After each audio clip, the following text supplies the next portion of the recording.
Remember that story about Cindy you-know-who?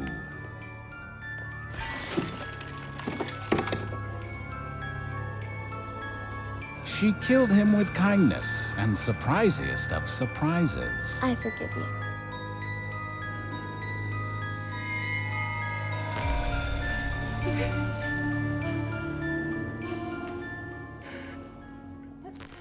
The movie begins with the mean one sneaking into the home of the you-know-who family to swipe away their Christmas cheer.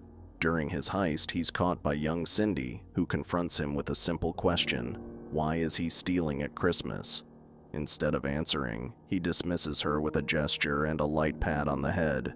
Cindy, showing surprising kindness, offers him her necklace. She killed him with kindness and surprisiest of surprises. I forgive you. Meanwhile, their exchange is interrupted when Cindy's mother comes down the stairs and, spotting the mean one, attacks him and kicks him. In the struggle that follows, she tragically falls onto a nail, which ends her life. 2 years later, Cindy, now an adult, remains haunted by nightmares of the mean one and the tragic death of her mother. These recurring dreams have led her to seek therapy. After much coaxing, her therapist suggests she confront her past by returning to Newville with her father. As they make their way there, a police car pulls them over.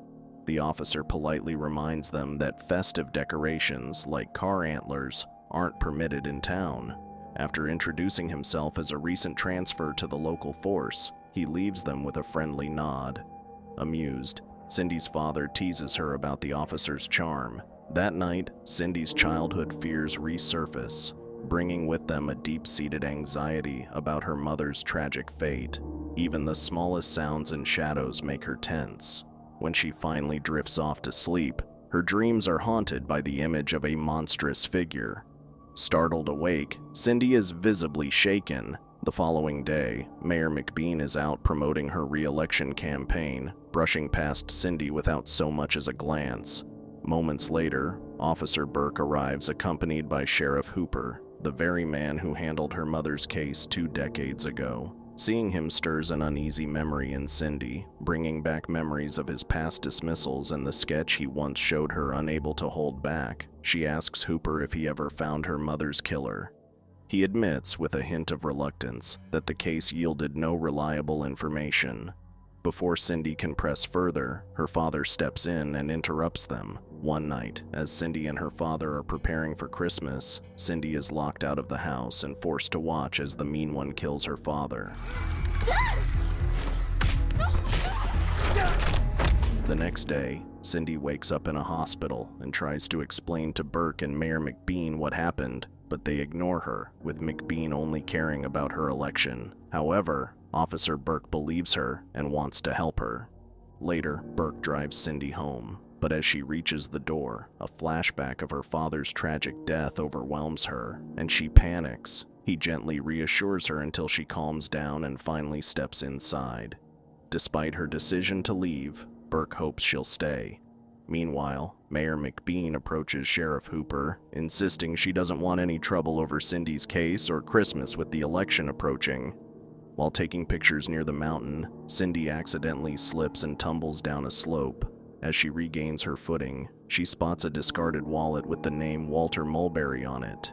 Just then, she stumbles upon a stranger being savagely attacked by the mean one. Reacting quickly, she hurls a stone, hitting the creature and momentarily diverting its attention, allowing the stranger to escape. However, one of the women with the stranger blacks out, unable to recall the details of the attack. When Cindy later shows Sheriff Hooper a picture she captured, he dismisses her, insisting that the mountain is federal territory and outside his jurisdiction. He pointedly warns her that he's responsible for maintaining order in the town, including keeping an eye on her. With a condescending tone, he hints that her mental health is questionable before walking away. Frustrated but undeterred, Cindy hands the wallet over to Officer Burke, hoping he'll be more receptive. Meanwhile, Cindy prints the pictures onto flyers and posts them throughout Newville. Meanwhile, Officer Burke takes it upon himself to investigate further. He looks up Walter Mulberry and discovers a troubling detail. Mulberry has been reported missing. At a cozy bar filled with Christmas travelers, the mean one makes a chilling appearance. After sneaking in and cornering the bartender, he traps her inside the freezer, swiftly taking the life of one unsuspecting traveler. The mean one then reveals himself fully, blocking the exit and brandishing an oversized candy cane. Initially, the travelers mistake his presence for a holiday joke, but their laughter turns to terror when he mercilessly attacks another traveler just stepping out of the restroom.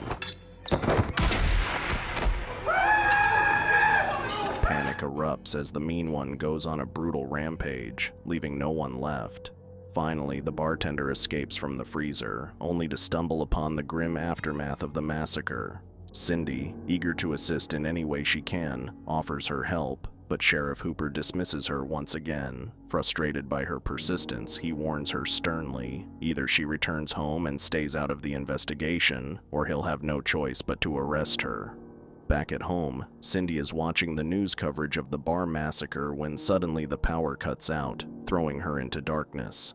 As she restores the power, the mean one unexpectedly appears, lunging at her. Reacting quickly, Cindy manages to slam the door and hide. Hearing footsteps approach, she prepares to defend herself, but accidentally strikes a harmless old man named Doc Zeus, who has unknowingly scared the mean one away. Doc then invites her to sit down for a drink. During their conversation, Doc confides that he has been watching over her, explaining that he suspected the mean one would resurface upon Cindy's return to Newville. Offering his condolences for her parents' deaths, he shares a detailed description of the attacker, something Cindy never thought she'd hear from anyone else. His insight and understanding bring her a momentary sense of relief amidst the growing tension. Doc describes the creature as a bloodthirsty figure with a deep hatred for Christmas, known as the Mean One. He explains this creature is why Newville can't celebrate Christmas, sharing the painful story of how it killed his wife 11 years ago. With sadness, he adds that the Mean One has a heart that's just an empty void, incapable of compassion. Moved by his story, Cindy offers to take his statement to Sheriff Hooper, hoping it will lead to action against the creature haunting Newville. At the police station, Cindy gives their statement, but Sheriff Hooper dismisses it, and, with an irritated look, orders Cindy to leave.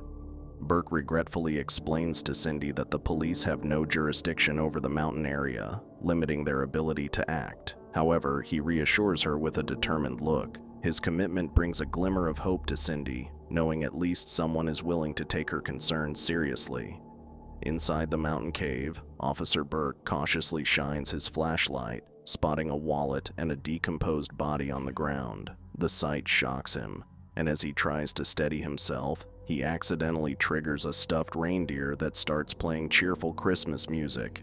Then he hears heavy, ominous footsteps. The Mean One is approaching. Realizing the danger, Burke quickly hides.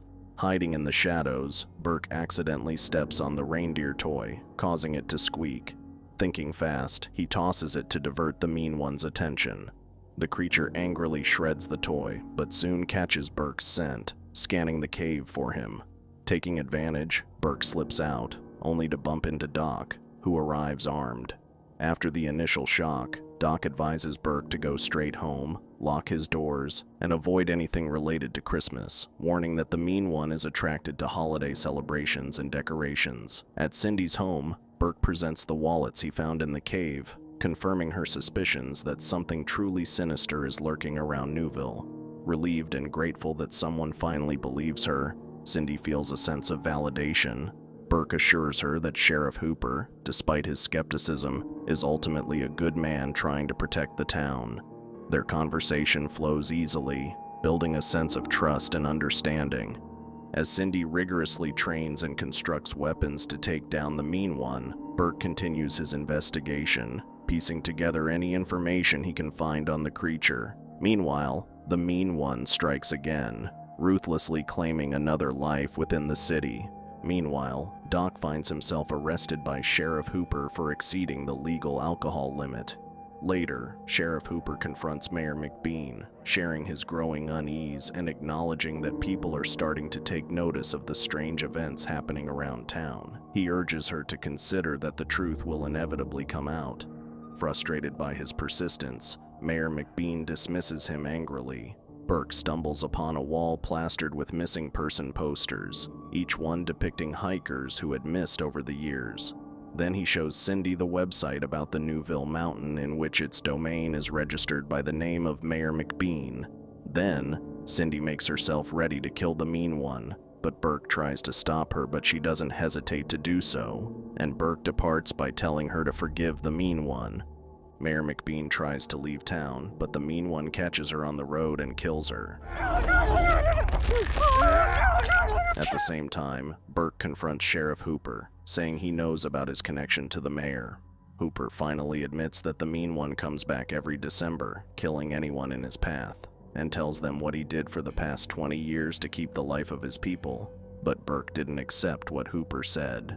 Burke heads up the mountain to confront the creature, but he is trapped and injured in the process. Then the mean one comes to him but escapes when Cindy, along with Hooper and Doc, arrives just in time to rescue him. Hooper tries to take on the monster himself but is killed in the attempt.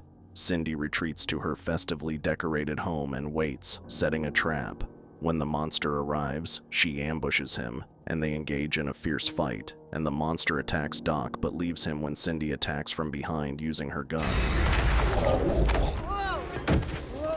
Meanwhile, Cindy takes the monster down, then she notices the creature is still wearing the necklace she gave him 20 years ago. Realizing his violence started only after she called him a monster, Cindy decides to forgive him, giving him a gentle kiss on the cheek. Her act of kindness causes his heart to grow 3 sizes until it bursts, ultimately killing him. The movie concludes with Newville once again embracing Christmas decorations, and the creature becomes a local legend, drawing curious tourists. Cindy and Burke grow closer, beginning a romantic relationship, though a hint of the creature's return lingers as his growl echoes faintly in the distance. Did this story spook you out? Let us know in the comments below. For more horror movie recaps, subscribe to our channel and we will see you in the next one. Fear awaits you.